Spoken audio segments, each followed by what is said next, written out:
Uh, get myself here right. How do I say this? Amen. Sit down, Amen. slow down, Amen. and eat. Yes. Somebody may need this today.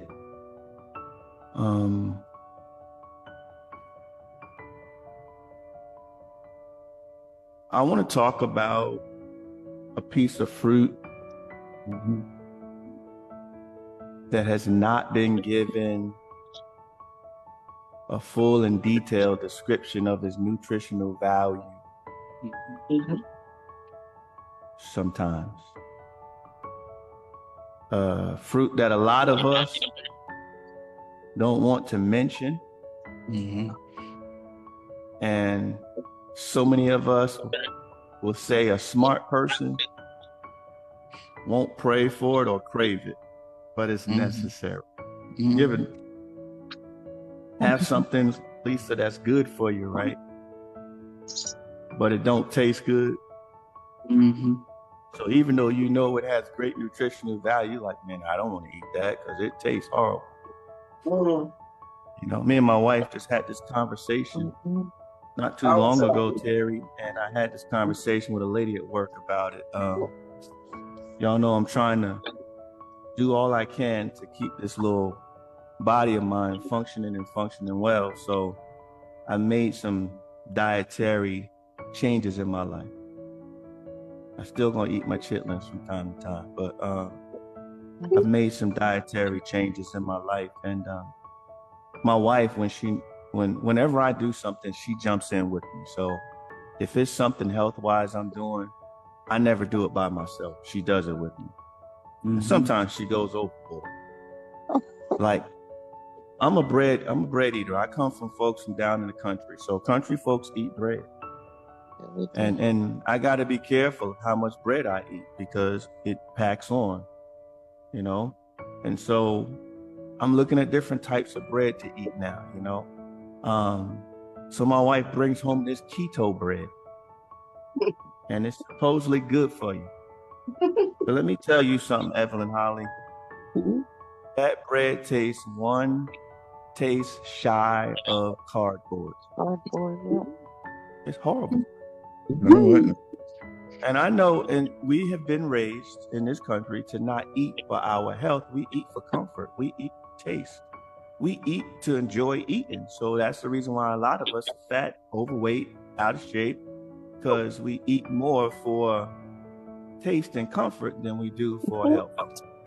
But I told Alice Brown, I don't care how healthy it's supposed to be. I ain't eating that. Yeah, you did. I'm not eating it. You going by, you know, that stuff's so bad that birds won't eat. So I'm not eating it. So I want to talk about a piece of fruit that's good for you. That some smart people will say, I ain't praying for that because I know what comes with that. That word, that fruit is called patience. Is there anybody in this room that ever said, Lord, I need to pray for patience? Anybody ever said that? Probably. Anybody ever paid for patience? And none of y'all never paid for, Lord, give me patience with this child. Yes. Amen. I had to paint the picture since y'all need to have some ginkgo biloba or something to refresh your memories or something.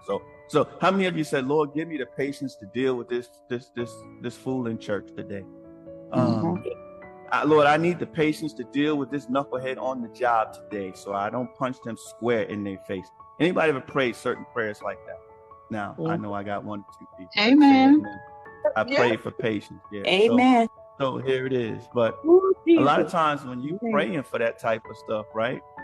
Here it is. There's a story. There's a guy who came on our men's group. I don't think he came after that night ever again, just because of the way we did. And it wasn't intentional, but he never come back to the prayer call. He's too sensitive. He can probably hear this too. That's bad. One night in our men's meeting, you know, at the end of the men's meeting, I asked the question to the brothers, hey, what y'all praying for? And there was different things that came out, you know, praying for this and praying for that, praying for my family, praying for peace, you know, da-da-da. And one guy said, I'm praying for patience.